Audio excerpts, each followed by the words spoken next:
निकट भूतकाल में भारत की आजादी के 75 साल पूरे हुए और अब भारत अगले 25 वर्षों के लक्ष्य पर काम कर रहा है। जब भारत अपनी आजादी के 100 वर्ष मनाएगा, तब तक हमने भारत को विकसित बनाने का लक्ष्य रखा है और इसलिए ये 25 साल का कार्यकाल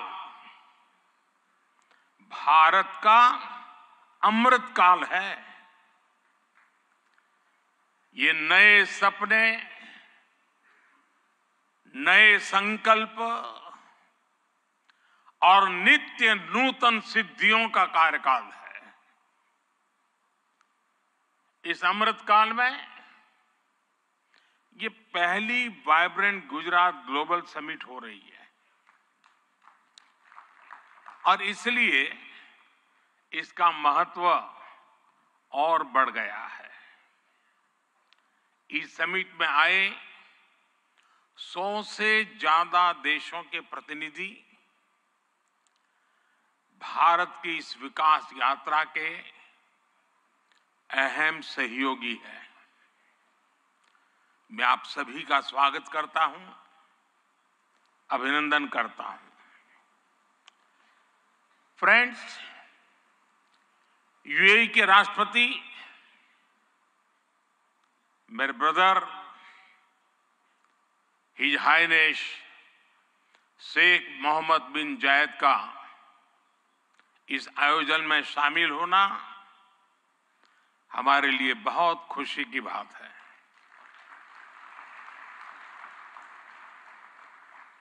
वाइब्रेंट गुजरात में इस समिट में उनका यहां चीफ गेस्ट के तौर पर उपस्थित होना भारत और यूएई के दिनों दिन मजबूत होते आत्मीय संबंधों का प्रतीक है। कुछ देर पहले हमने उनके विचार सुने। भारत को लेकर उनका विश्वास, उनका सहयोग बहुत ही गर्मजोशी से भरा हुआ है। जैसा उन्होंने कहा, vibrant Gujarat summit economic development और इन्वेस्टमेंट से जुड़ी जानकारियों और अनुभव साझा करने का ग्लोबल प्लेटफॉर्म बन गई है। इस समिट में भी भारत और यूएई ने फूड पार्क्स के विकास के लिए, रिन्यूएबल एनर्जी के क्षेत्र में सहयोग बढ़ाने के लिए, इनोवेटिव हेल्थ केयर में निवेश के लिए कई महत्वपूर्ण समझौते किए हैं। भारत के पोर्ट इंफ्रास्ट्रक्चर में यूएई की कंपनियों द्वारा कई बिलियन डॉलर के नए निवेश पर सहमति बनी है। यूएई के सॉवरेन वेल्थ फंड द्वारा गिफ्ट सिटी में ऑपरेशन शुरू किए जाएंगे। ट्रांसवर्ल्ड कंपनी यहां एयरक्राफ्ट और शिप लीजिंग एक्टिविटीज भी शुरू करने जा रही है। भारत और यूएई ने जिस तरह अपने रिश्तों को एक नई ऊंचाई दी है, उसका बहुत बड़ा श्रेय मेरे brother his highness Sheikh Mohammed bin Zayed को जाता है। फ्रेंड्स, मोजाम्बिक के प्रेसिडेंट हिज एक्सेलेंसी न्यूसी से कल भी मेरी बहुत विस्तार से बात हुई है। उनके लिए तो गुजरात आना पुरानी यादों को ताजा करने जैसा है। प्रेसिडेंट न्यूसी IIM अहमदाबाद के एल्यूमनाई है।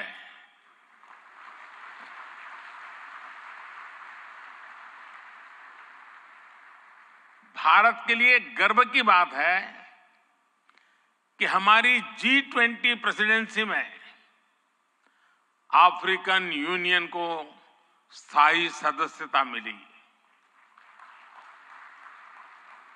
प्रेसिडेंट न्यूसी की भारत यात्रा से हमारे संबंधों को तो बल मिला ही है, भारत अफ्रीका के बीच घनिष्ठता और बढ़ी है। साथियों, चेक के प्रधानमंत्री हिज एक्सेलेंसी पैत्र फियाला जी की ये पहली भारत यात्रा इस पद पर है। वैसे वो भारत पहले भी आए हैं। चेक लंबे समय से वाइब्रेंट गुजरात समिट से जुड़ा हुआ है। भारत और चेक के बीच टेक्नोलॉजी, ऑटोमोबाइल्स, मैन्युफैक्चरिंग जैसे सेक्टर्स में सहयोग लगातार बढ़ रहा है। हिज एक्सेलेंसी पैत्र फियाला, मुझे विश्वास है आपकी इस यात्रा से दोनों देशों के संबंध और मजबूत होंगे। हमारे यहां कहा जाता है अतिथि देवो भव, और प्रधानमंत्री के रूप में आपकी तो ये पहली भारत विजिट है। उम्मीद है आप बहुत शानदार यादें लेकर यहां से जाएंगे। फ्रेंड्स,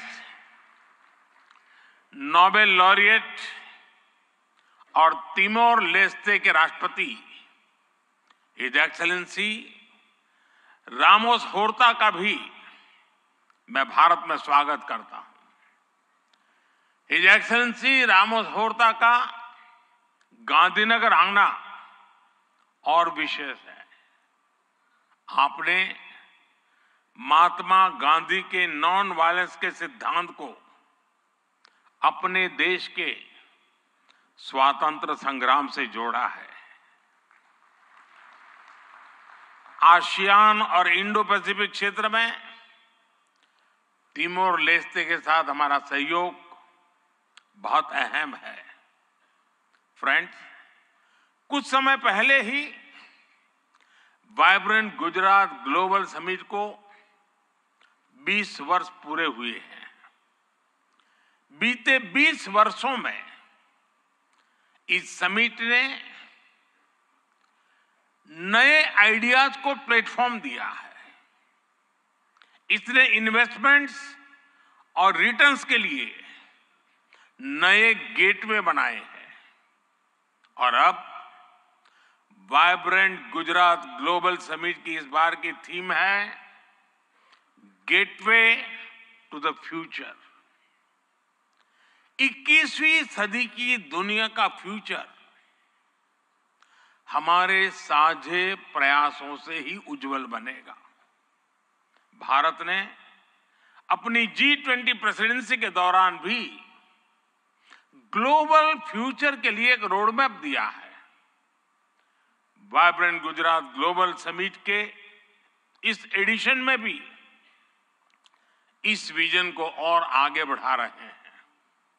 भारत I2U2 और दूसरे मल्टीलेटरल ऑर्गेनाइजेशन के साथ पार्टनरशिप को लगातार मजबूत कर रहा है। One world, one family, one future का सिद्धांत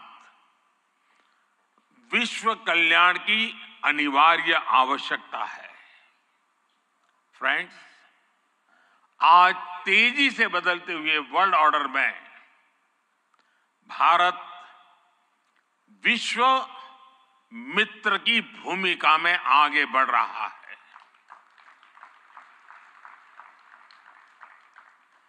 आज भारत ने विश्व को ये भरोसा दिया है कि हम साझा लक्ष्य तय कर सकते हैं, अपने लक्ष्य प्राप्त कर सकते हैं।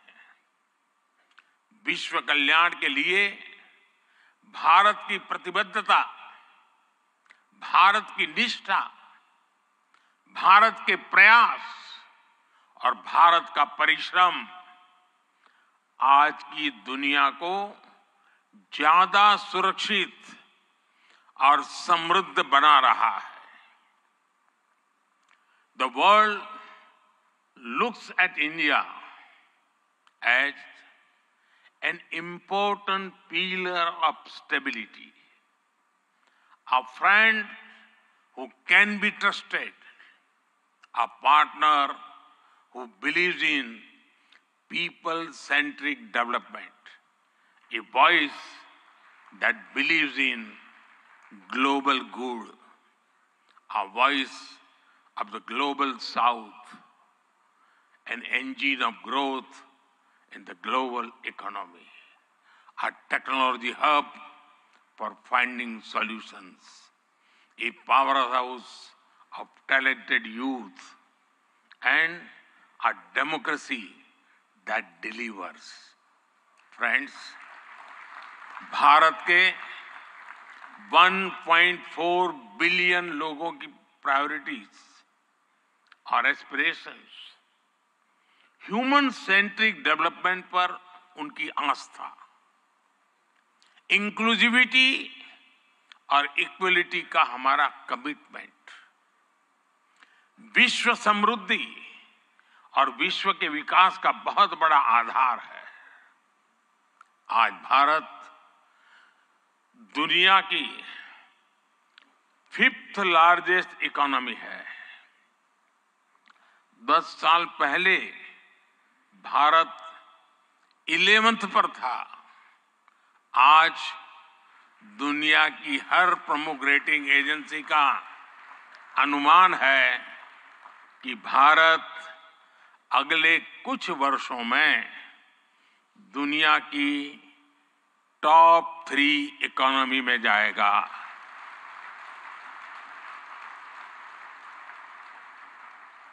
दुनिया के लोग जो एनालिसिस करना है करते रहे, मेरी गारंटी है कि हो जाएगा।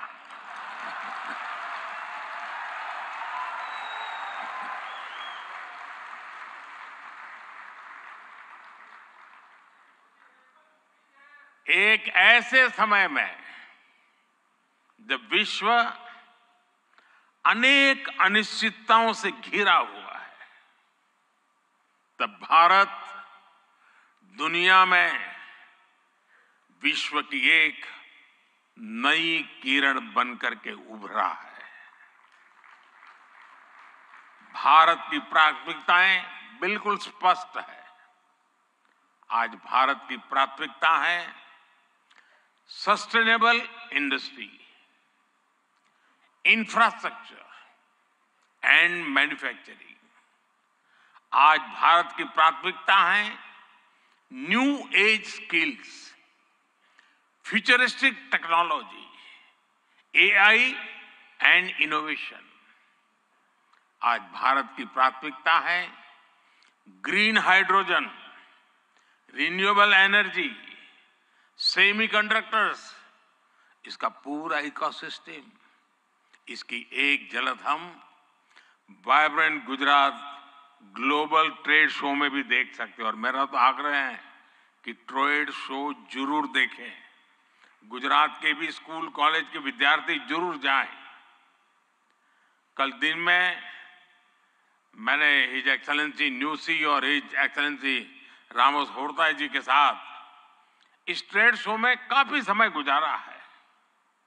इस ट्रेड शो में कंपनियों ने world class state of the art technology से बने प्रोडक्ट्स का निदर्शन किया है।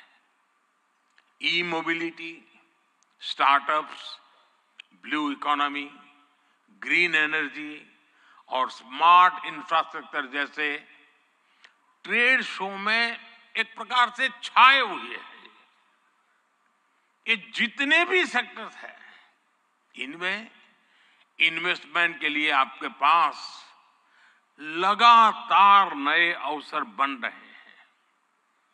साथियों, आप सभी वैश्विक परिस्थितियों से भली भांति परिचित है। ऐसे में आज अगर भारत की इकोनॉमी में इतना रेजिलियंस दिख रहा है, अगर आज भारत की ग्रोथ में इतना मोमेंटम दिख रहा है, तो इसके पीछे बड़ी वजह है बीते 10 वर्षों में स्ट्रक्चरल रिफॉर्म्स पर हमारा फोकस। इन रिफॉर्म्स ने भारत की इकोनॉमी की कैपेसिटी, कैपेबिलिटी एंड कॉम्पिटिटिवनेस बढ़ाने का बहुत बड़ा काम किया है। रिकैपिटलाइजेशन और आईबीसी से हमने भारत के बैंकिंग सिस्टम को दुनिया के सबसे मजबूत बैंकिंग सिस्टम में से एक बना दिया है। ईज ऑफ डूइंग बिजनेस पर जोर देते हुए हमने 40,000 से ज्यादा कंपनीज को समाप्त कर दिया है, कंप्लायंसेस को समाप्त कर दिया है। जीएसटी ने भारत में टैक्स के अनावश्यक जाल को खत्म किया है। भारत में हमने ग्लोबल सप्लाई चेन के डाइवर्सिफिकेशन के लिए बेहतर माहौल बनाया है। हाल में ही हमने 3 FTA साइन किए ताकि ग्लोबल बिजनेस के लिए भारत और अट्रैक्टिव डेस्टिनेशन बन सके। इनमें से एक FTA तो यूएई के साथ ही हुआ है। हमने अनेक सेक्टर्स को ऑटोमेटिक रूट से FDI के लिए ओपन किया है। आज भारत इंफ्रास्ट्रक्चर पर रिकॉर्ड इन्वेस्ट कर रहा है। पिछले 10 वर्ष में भारत का कैपेक्स 5 गुना अधिक हो चुका है। फ्रेंड्स, भारत आज ग्रीन एनर्जी और अल्टरनेटिव एनर्जी सोर्स को लेकर भी अभूतपूर्व गति से काम कर रहा है। भारत की रिन्यूएबल एनर्जी कैपेसिटी 3 गुना बढ़ी है और सोलर एनर्जी कैपेसिटी में 20 गुना वृद्धि हुई है। डिजिटल इंडिया मिशन ने भारत में लाइफ और बिजनेस दोनों को ट्रांसफॉर्म कर दिया है। 10 वर्षों में सस्ते फोन और सस्ते डेटा से डिजिटल इंक्लूजन की नई क्रांति आई है। हर गांव तक ऑप्टिकल फाइबर पहुंचाने का अभियान, 5G का तेजी से विस्तार आम भारतीयों का जीवन बदल रहा है। आज हम दुनिया में तीसरे बड़े स्टार्टअप इकोसिस्टम है। 10 वर्ष पहले तक भारत में कुछ 100 स्टार्टअप थे। आज भारत में 1,15,000 रजिस्टर्ड स्टार्टअप्स है। भारत के ओवरऑल एक्सपोर्ट में भी रिकॉर्ड बढ़ोतरी हुई है। फ्रेंड्स, भारत में जो ये बदलाव आ रहा है, वो भारत के नागरिकों की ईज ऑफ लिविंग भी बढ़ा रहा है, उन्हें एम्पावर कर रहा है। हमारी सरकार के 5 वर्षों में 13.5 करोड़ से ज्यादा लोग गरीबी से बाहर निकले हैं। भारत में मिडिल क्लास की एवरेज इनकम लगातार बढ़ रही है। भारत में फीमेल वर्कफोर्स के पार्टिसिपेशन में भी रिकॉर्ड वृद्धि हुई है। भारत के भविष्य के लिए ये बहुत अच्छी संकेत है और इसलिए मैं आप सभी का आह्वान करूंगा कि भारत की इस विकास यात्रा से जुड़िए, हमारे साथ चलिए। साथियों, लॉजिस्टिक्स को लेकर ईज ऑफ ट्रांसपोर्टेशन के लिए भी भारत में आधुनिक पॉलिसीज पर काम हो रहा है। 10 साल पहले भारत में 74 एयरपोर्ट थे। आज भारत में 149 एयरपोर्ट्स हैं। भारत का नेशनल हाईवे नेटवर्क पिछले 10 सालों में करीब करीब 2 गुना हो चुका है। 10 सालों में हमारा मेट्रो ट्रेन नेटवर्क 3 गुना से ज्यादा बढ़ चुका है। गुजरात हो, महाराष्ट्र हो या फिर हमारी ईस्टर्न कोस्ट लाइन हो, इनको आज डेडिकेटेड फ्रेट कॉरिडोर से जोड़ा जा रहा है। भारत में आज अनेक नेशनल वाटरवेज पर एक साथ काम चल रहा है। भारतीय पोर्ट्स का टर्न अराउंड टाइम आज बहुत कॉम्पिटिटिव हो गया है। G20 के दौरान जिस India middle east Europe economic corridor की घोषणा हुई है, वो भी आप सभी इन्वेस्टर्स के लिए बहुत बड़ी बिजनेस अपॉर्चुनिटी है। फ्रेंड्स, भारत के कोने कोने में आपके लिए नई संभावनाएं हैं। वाइब्रेंट गुजरात समिट इसके लिए भी एक गेटवे की तरह है, गेटवे टू द फ्यूचर। और आप भारत में सिर्फ इन्वेस्टमेंट ही नहीं कर रहे, बल्कि यंग क्रिएटर्स और कंज्यूमर्स की एक नई जनरेशन को भी शेप कर रहे हैं। भारत के एस्पिरेशन से भरी यंग जनरेशन के साथ आपकी पार्टनरशिप को वो रिजल्ट लाकर दिखा सकती है जिसकी आपने कभी कल्पना भी नहीं की होगी। और इसी विश्वास के साथ एक बार फिर आप सभी का वाइब्रेंट गुजरात समिट से जुड़ने के लिए मैं हृदय से बहुत बहुत आभार व्यक्त करता हूं। और मैं आपको विश्वास दिलाना चाहता हूं कि आपके सपने ये मोदी का संकल्प है।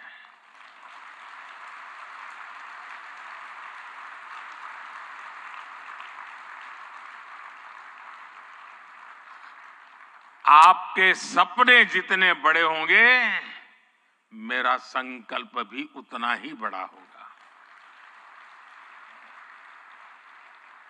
आइए, सपने देखने के अवसर अनेक हैं, संकल्प पूरा करने का सामर्थ्य भी मौजूद है। बहुत बहुत धन्यवाद।